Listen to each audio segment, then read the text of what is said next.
Zoo in Washington, D.C. was the home of Ling Ling and Xing Xing, gifts of friendship from China. Over the years, they delighted tens of millions. But age-related diseases brought this chapter to an end, and America went into mourning. Ben Beck, National Zoo's Associate Director for Animal Programs, recalls. People here had grown up following the lives of Ling Ling and Xing Xing. So these pandas were really part of a greater family, and it was extraordinarily hard. For Brenda Morgan, who took care of the National Zoo's previous pandas, there is added significance in having come to China now.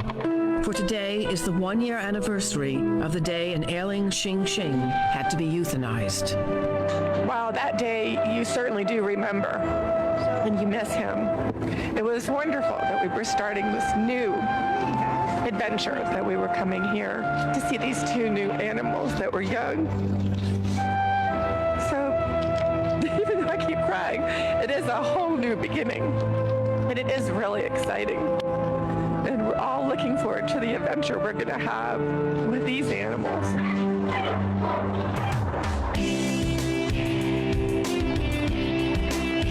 It's day 4 of the National Zoo team's stay in Wolong, just 2 days before Tian Tian and Mei Zhang make their journey to the Smithsonian National Zoo in Washington, D.C. Like any traveler going to a foreign country, Tian Tian and Mei Zhang will have to get their shots. A lot of zoo medicine is what we call preventive medicine, where we are trying to do things that are safe for the animal, that also prevent it from something that could cause a problem. Is this so? Yeah, I think so. Yeah, he's. They've never been darted, so they're not the least bit worried.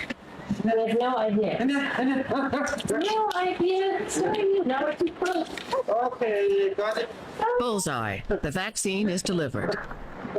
Good job, Ted. I'm sorry. Good job.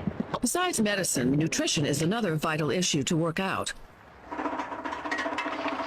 In addition to bamboo, the mainstay of pandas' diets, the Wolong staff have been providing a homemade bread-like supplement. The National Zoo team has already tasted authentic Chinese food. Now they're curious about panda food. We're all supposed to eat at the same time. Yep. Okay. So if we needed any fiber, we've got it now. Good enough for me. I think it tastes great. But in America, the pandas will get the more readily available leaf eater biscuit, specially made for vegetarian zoo animals. Brenda Morgan is anxious to try it out now. Come on, Katie, good boy. Will they like it? It's good stuff. Very good. Very careful. Yeah. It all bodes well for the transition from China to America. 10,000 miles away, dozens of National Zoo staffers and other workers have just a few more days to put the finishing touches on the panda's new home. There's no time for any delays. We've got to disinfect all the indoor enclosures on Wednesday morning, so we can't have people working in the indoor enclosures once we disinfect. This is the culmination of a $2 million renovation that has been in the works for 10 months.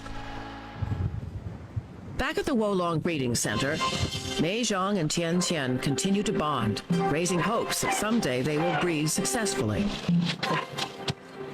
Since the center's inception in 1980, it has made great progress learning to breed and raise pandas more effectively. For 3 decades, the National Zoo in Washington, D.C. was the home of Ling Ling and Xing Xing, gifts of friendship from China. Over the years, they delighted tens of millions.